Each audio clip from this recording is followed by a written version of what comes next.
When researching for my promotional package, I used Wikipedia as a source of reference when researching music videos.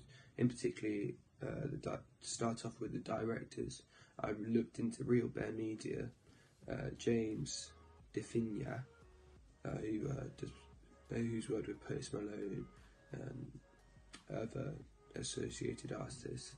It was extremely effective as a resource. It provided me with links to relative topics and subjects. It helped provide me with fundamental information and set particular subjects into context. This progressed into moving into YouTube and using that as a resource. This is where I was able to look at already existing music videos as well as music video breakdowns and essays. It became an extremely useful resource as I was able to view broad diversity of music videos where I learned about editing to the beat and how the most effective videos make use of every shot and cut. I also used mobile technology and the internet browsers. This was extremely useful as I was able to use social media and bounce ideas off my peers and mates, as well as able to browse through the internet for related resources and media text which would help aid me in my research and development towards making a music video. During the planning stages, I created a storyboard.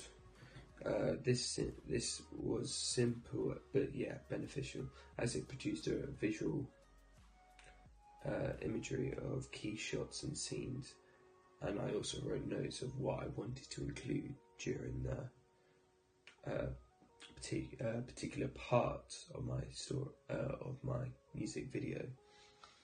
When it came down to actually filming, I experimented with a variety of different lenses, different cameras, as well as messing about with camera settings, exploring different aspect ratios.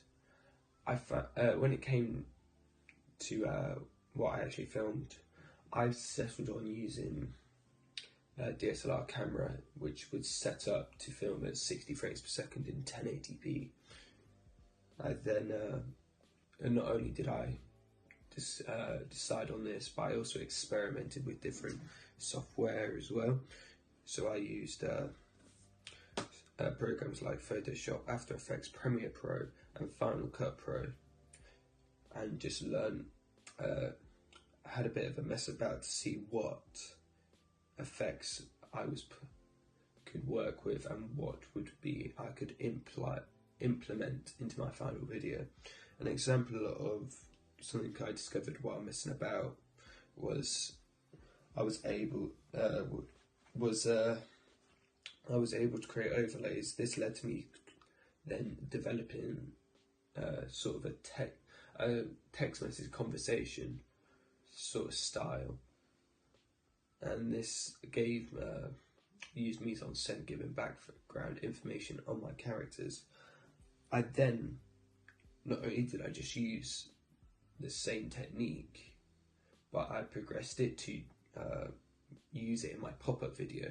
It's a similar style with a few alterations. It worked perfectly in my pop-up video. Another example of where I used editing techniques that I discovered while messing about was originally I was colour grading every individual scene, which sort of produced some inconsistencies, but when I finally decided on exporting it into After Effects and then applying an adjustment layer, this allowed me to do the whole sections of my scene at once, and it was almost perfectly colour graded to match my representation in my music video. So it saved me a great deal of time, as well as producing a more consistent result. I had to do a few minor alterations, but apart from that, it was absolutely spot on. When I started to get stuck with the development of my YouTube video, not my YouTube video, my music video, I would resort to using YouTube tutorials. Some of these would be could be a bit hit and miss due to constant updates in software and checking if it was the right program, all of this. So it was a bit hit and miss and laborious. Some of the tutorials could be pretty lengthy, but when you found the right one, it was quite a successful and informative video. It worked. In the end, I only had to use it a couple of times, but when I did need to use it, it came in extremely handy. My actual editing of the music video, I used Premiere Pro, as it had a load of add-ons that would work together. So I had access to the Adobe Cloud, and I was able to easily transfer files between different programs that are part of Adobe. So I was able to use Photoshop, After Effects, Audition.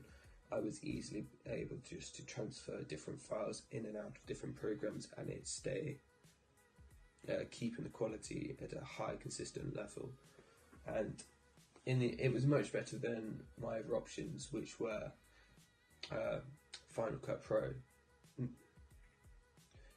It was I sort of had more restricted access to Final Cut Pro, but if I was able to use it to the same ability I was able to develop my Premiere Pro, it would produce a slightly more polished off result, as that is the main focus of Final Cut Pro, where Premiere Pro is more based around creating a raw experience.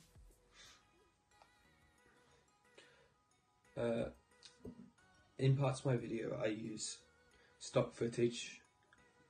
So key areas you can see this was at the start and at the end. Now, with resources like YouTube and Google, I was able to have this stock footage provided royalty free, which means I wasn't having to pay or tied to any contracts about using it. For the evaluation stage, I first started off with interviewing my peers about my rough cut, which gave me direct feedback, which I was able then to use in developing my final version. And when it came to the evaluation of my final version, I used an online website called SurveyMonkey. This SurveyMonkey, I was able to set out and develop my layout, so I could ask exactly what I wanted and provide the correct sort of feedback, so I could decide if it was going to be set on a scale, text box, and there was just many different options I was able to use. I was able to also include copies of the video that I wanted them to evaluate, and all of this gave me feedback from peers or whoever I sent it to, which gave me a wide variety of quantitative data for then to evaluate how effective my video was.